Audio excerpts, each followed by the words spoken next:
नाजरीन ग्रामी, social media पे एक ट्रैफिक पुलिस वाले और एक गरीब बच्ची की वीडियो बहुत तेज़ी से वायरल हो रही है, क्योंकि इस ट्रैफिक पुलिस वाले ने जो सलूक इस गरीब बच्ची के साथ किया वो पुलिस वालों से हम तवक्को नहीं कर सकते। आज गरीब बच्चों को हर जगह से धक्के ही पड़ते हैं, कोई इनकी छोटी छोटी ख्वाहिशात को अहमियत नहीं देता।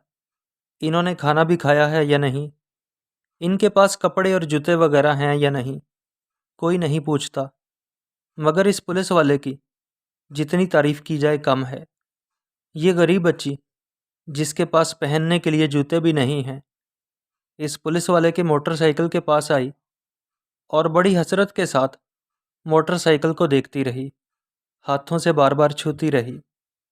पुलिस वाले ने जब नोटिस किया कि ये बच्ची मोटरसाइकिल को देखकर खुश हो रही है और शायद इस पे बैठना चाह रही है, तो ये पुलिस वाला इसके पास आकर इसे मोटरसाइकिल पे बिठा देता है और मोटरसाइकिल के बारे कुछ बताना शुरू कर देता है।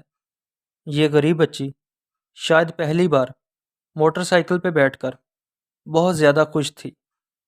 नाजरीन, इस पुलिस वाले की जगह अगर कोई और पुलिस वाला होता तो शायद इस बच्ची को इसका हुलिया देखकर डांट कर यहाँ से भगा देता कि तुम्हारी जुर्रत कैसे हुई मोटरसाइकिल को हाथ लगाने की। मगर इस पुलिस वाले ने बच्ची के साथ बहुत अच्छा सलूक किया। नाजरीन, आप इस पुलिस वाले के बारे में क्या कहेंगे? अपनी राय का इजहार ज़रूर कीजिएगा। शुक्रिया। अल्लाह निगहबान।